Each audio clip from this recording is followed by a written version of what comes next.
أعوذ بالله السميع العليم من الشيطان الرجيم بسم الله الرحمن الرحيم والصلاة والسلام على أشرف المرسلين سيدنا محمد وعلى آله وصحبه أجمعين ونعوذ بالله من شرور أنفسنا ومن سيئات أعمالنا من يهدي الله فهو المهتد ومن يضلل فلن تجد له وليا مرشدا ونشهد أن لا إله إلا الله وحده لا شريك له ونشهد أن محمدا عبده ورسوله السلام عليكم ورحمة الله وبركاته. Thank you so much for inviting me this evening to this conference. I was impressed arriving, getting so many people and in such a well-organized event. So thank you once again for that. The topic, and as we have not much time to deal with the whole perspective when it comes to extremism and the necessity for unity in our community as Muslims and as brothers and sisters in Islam. Let me just say a few things when it comes to the way we have to deal with this dimension. Because very often what we hear today, and especially not only in the West but around the world now, is that Muslims in general we have a problem with extremism, and very often extremism is connected to us, fundamentalism, and our religion as Muslims. Now, we have to be quite clear on something which is, of course, there are ideologies and there are people, you know, we heard just Ken Livingstone speaking about some of the intellectuals that are now creating a new enemy and saying, in the coming future, what we'll have is to face Muslims and Islam, and there will be a clash of civilizations. And within the Western civilization, what we have also is people who are nurturing that. And that's for sure a reality. We have ideologies and we have trends. We have populists. We have the Tea Parties in the States. We have political parties here in the UK, around Europe. There is something which is called Islamophobia, and it's true that extremism is the way, and violent religion is the way Islam is portrayed today. Now, let us come to our understanding, and sometimes what we have to do is to have normative definitions when it comes to that. Normative definitions of what could be in our mind extremism and what we have to do within, because it's true that people are using this against the Muslims, but it's true that some Muslims today have a problem in the way they understand their religion. And I would just, because I don't have much time, just try to define extremism in three ways and say this is from us, from within as Muslims, the reality that we have to deal with and that we have to be clear about it. Let me tell you something just before this as an introduction, because just before coming, I was following the news and what is said in the States and in Europe about the death of Ariel Sharon. And we have people today claiming that they are Democrats, and they are yesterday celebrating Nelson Mandela, his values and struggle, that today are, and this is complete hypocrisy. This guy should have been in the penal court, international penal court, for crimes against humanity. This is not, we can't, this is an extremist. This is a true extremist. No, I have a fatwa. A personal fatwa is just when I'm talking, I don't like clapping.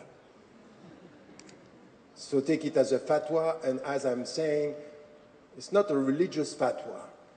It's an intellectual fatwa. Listen to talks as if you were reading books, and you don't clap when you like an idea, when you read books. So, I'm saying this because I see people today celebrating the memory of this guy and say, what's that? What is happening? And the people are telling us democracy, moderation, and you pay tribute to someone who did what he did, and he was completely involved in Sabra and Shatila. Not only that, killing civilians. accepting torture, summary executions.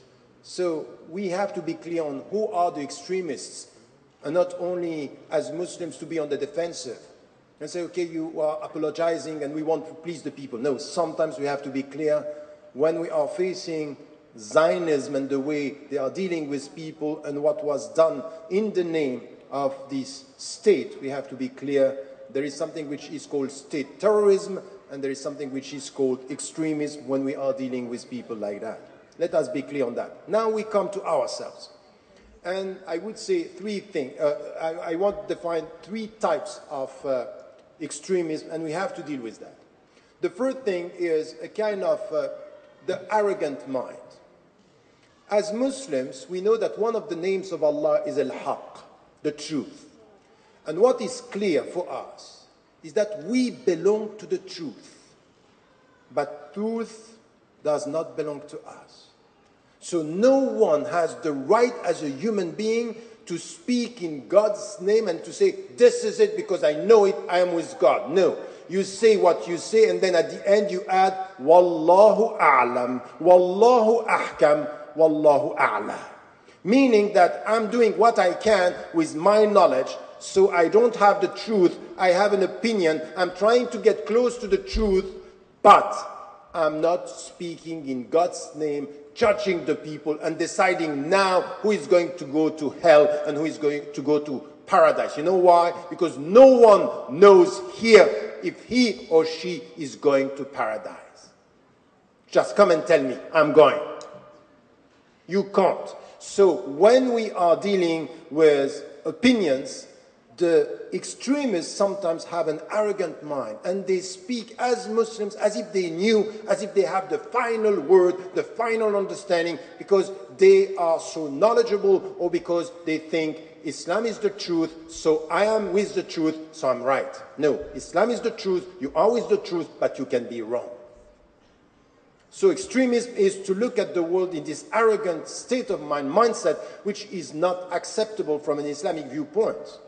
That even the Prophet ﷺ was challenged by companions coming to him saying, is this a revelation or is this your opinion? If this is the revelation, we don't talk. But if this is your opinion, we have a say. We have something to share. We have something to add because you are a human being when it comes to you, the worldly affairs. So this is the first thing which is important in our understanding, and we have to be careful because some of our brothers and sisters, sometimes in the way they deal with Islam, it's as if there is no room for other perspective. No, your understanding, it's maybe just an interpretation.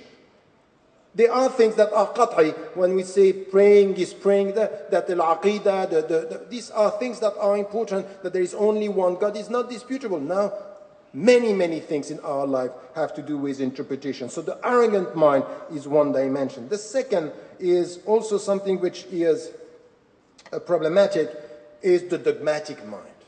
And the dogmatic mind is not only to speak, or it's not to speak in God's name as if you know the truth, is to look at the things only from one angle. Meaning, from where I'm looking at the situation, I have the final word. So this is a dogmatic mind. The dogmatic mind is always binary. Binary means I'm right, so you are wrong. So my viewpoint is the right one. And as a Muslim, or when I am in the situation, and you be careful, these are not ignorant people. You can be very sophisticated and still dogmatic. Because the way you look at things with your knowledge, once again, is not in God's name, is as a human being, but you look at things only from your perspective. You don't have different angles. So from where you see things, it could be right, but there are other angles, other viewpoints that could be right. So the dogmatic mind is a binary mind. I'm right, of course, from where I look at things. And sometimes also confusing the references that when we are dealing with politics, when we are dealing with societies, there are different strategies. So from where you look at things, that might be one way of looking at things, but you don't have all the dimensions. And this is something that we have to deal with because some of our brothers and sisters, they have dogmatic minds. And they are very literalist in the way sometimes they read the books, they read the scripture, Al-Quran wa Sunnah, the Quran and the prophetic tradition. And sometimes they are very literalist in the way they look at the situation. As if today when you look, you know, the Middle East is very complex. You can't get an understanding of what is happening in the Middle East only from one angle. You need diversity of angles. You need to listen to people coming from different sides, different understanding, and then you can get an understanding. So this is the dogmatic mind. And the last one is simplistic mind. And the simplistic mind is just to look at things very superficially. And we have some brothers and sisters, and be careful now, we are in a time when the people are saying, you know what, you should let the people go to the Quran and make their own interpretations. They say, that's fine. When it comes to your spirituality, your relationship with God, with Allah, you are free to go to the Quran. But be careful. When it comes to understanding the text, when it comes to understanding the prophetic tradition, you can't just go like this, take a verse, take a hadith, and explain Islam from this very superficial and through this very superficial understanding. Simplistic minds could end up with something which is only one dimension. So now what we have is some of our brothers and sisters in Islam, in the way they look at things, it's very legalistic. Halal, haram, halal. No, halal, haram is one dimension, but you will get halal, haram if you add the meaning. You need to understand what you are doing. In Islam, understanding, iqra means read. It means listen. It means understand what you are doing. Understand what you are saying.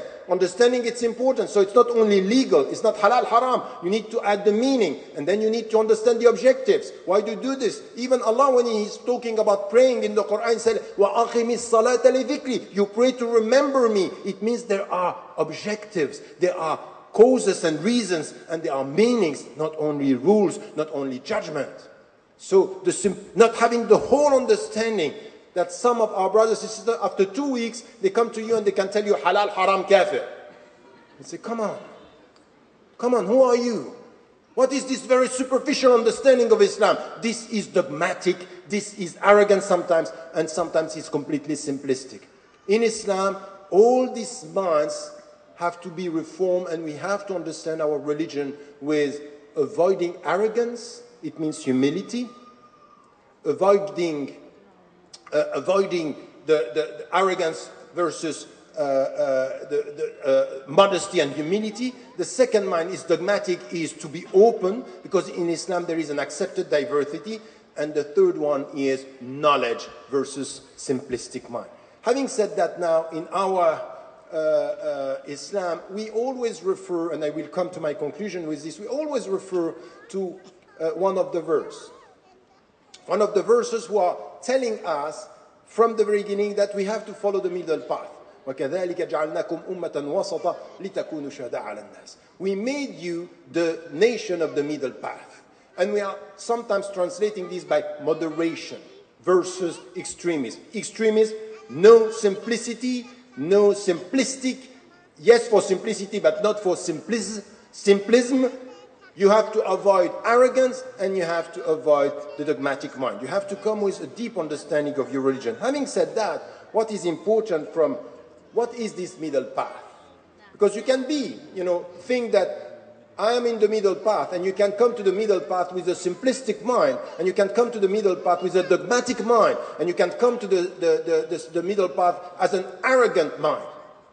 As Muslims, we have to understand that the middle path is based on knowledge, on humility and openness. Openness to what? Saying the Quran is al-Quran, al-halal halal, wal-haram haram. We know that. So we agree on some common principles. Now we should understand that the path of Islam is a path which is a wide, broad path where there is an accepted diversity. And the starting point is to be clear. Whatever is your political opinion, or your political understanding in what is happening today in the world, Shia and Sunni are Muslims, and we are brothers and sisters in Islam. This is the starting point of everything. Don't let politics divide us. Now, we are not going to agree on many things. And even between Sunni and even between Shia, we are not going to agree. But in Islam, we accept that there is a path where in the name of La ilaha illallah, we are brothers and sisters in Islam. Now, within the Shiite tradition and the Sunni tradition, they are schools of law. There is a diversity of understanding. So this is why, as Muslims, we have to acknowledge this. I'm trying my best to come close to what I think is the truth, but I understand that in legal terms, when it comes to understanding the way I have to live my life, I understand that there are many interpretations on some of the rules, even between Hanafi, Shafi'i, Sunni. In the Sunni tradition, we have this. And in between the Shia, we have this. So the point is that our understanding of Islam is that it's a path towards Allah, towards God, which is wide, accepting diversity. So it means no dogmatic mind. And it means humility. When every scholar is ending his fatwa, his legal opinion, by saying, Allahu A'lam, it means, I think I'm right, but I may be wrong. This is what it means. It means I may be wrong. I don't have the truth. I'm trying to come close to the truth. If you stop and end with Allahu A'lam, means many other opinions are available that could be better than mine. I'm trying my best. And this is why the Prophet ﷺ is saying, if you struggle to get the right answer, you will get 2 rewards. If you are wrong, you will get 1. Meaning, struggle, strive, exert yourself to try to find the right answer on this, which is now very important. So this diversity is the very essence of moderation. It has to do with no arrogance, and then to understand no simplistic answer.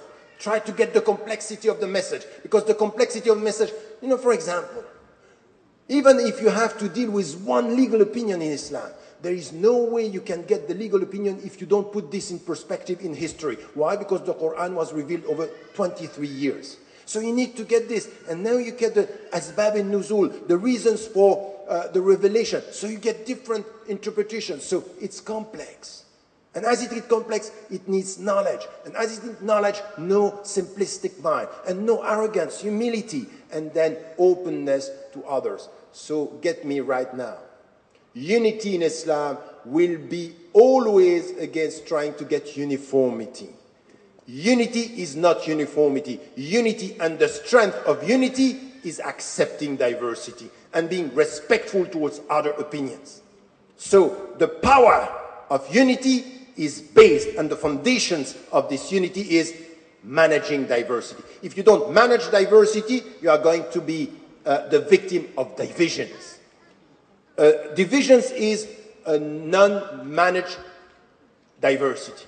In Islam, we have this managed diversity. We need to deal with that. And it means that we have to educate ourselves. In fact, the power of unity is based on, why Ibrahim alayhi salam was an ummah. Meaning you have to reconcile yourself with yourself.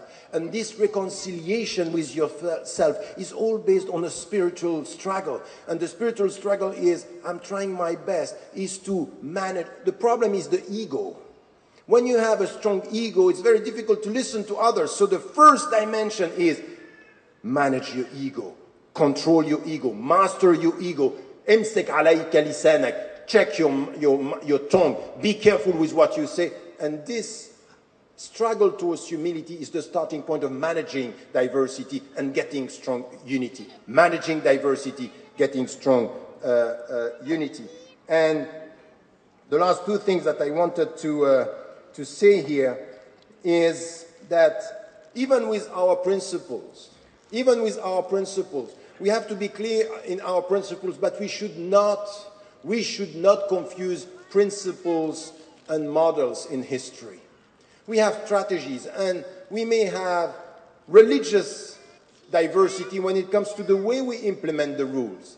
We can have political diversity in the way we understand the world, even in what is happening now in the world. I know that I don't agree with many of you here on what is happening in the Middle East, but it doesn't mean that we are not brothers and sisters in Islam first. Now, my respect towards you is not to remove from you the fact that you belong to Islam. It's in the name of our common belonging to Islam, let us sit and talk and exchange views and be clear on that. Why? Because the shaitanu shaghal, even in our mosque. Why the Prophet ﷺ is telling us, put your shoulder against the shoulder of your brother or your sister. Why? Because the shaitan is even in the mosque. What does it mean? It he is ready for division. He is ready for division amongst yourselves as Muslims. So in the mosque, not outside, in the mosque, he is ready. So you have to be ready. How? By understanding that our brotherhood and our sisterhood should be strong. Now you should accept the diversity of political, religious, cultural, economic thinking. This is where we are strong as Muslims. So avoiding all the three dimensions of extremism, coming to this strong understanding of unity as Muslims, being able to talk about everything, open up, open your mind, open the spaces where we can talk as Muslims.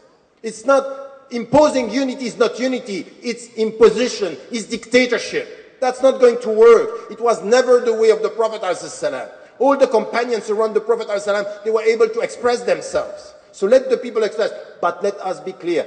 Get the priorities, your brotherhood. First, your relationship to Allah. First, reforming yourself. You are not going to deal with the opinions of the others if you don't deal with yourself, your own ego.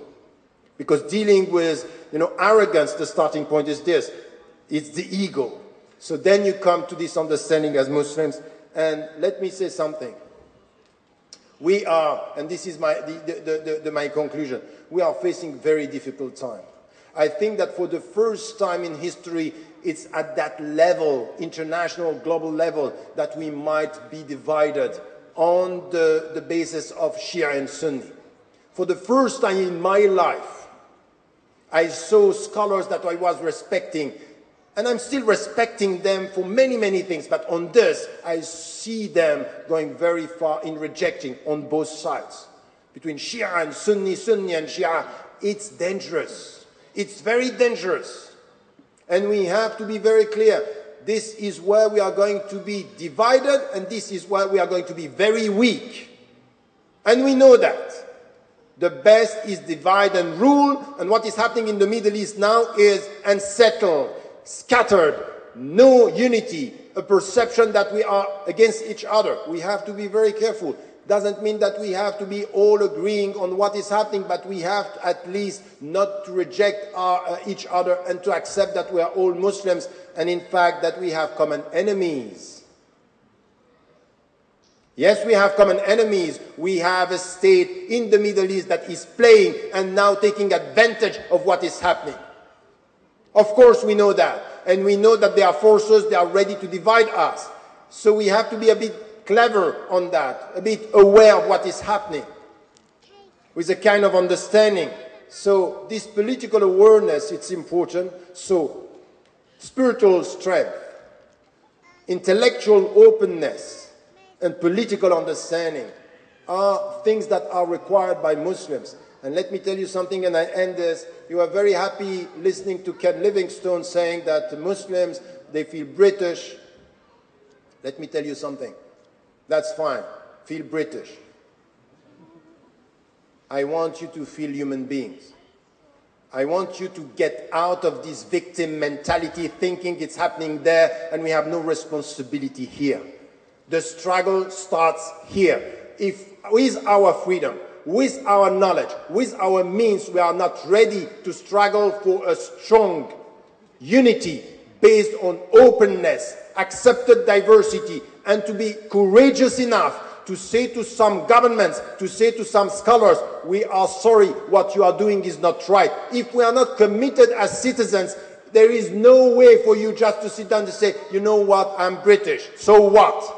Being British and not being a human being? Being British and not being courageous, being British and not being able to speak the truth, if this is the way you think you are going to be British, forget about that.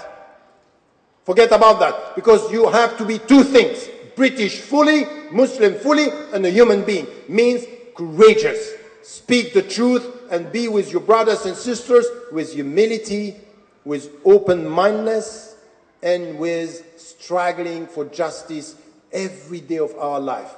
This is what is unity. This is what is moderation. Wallahu a'lam wa a'la wa ahkam. Wassalamu alaikum.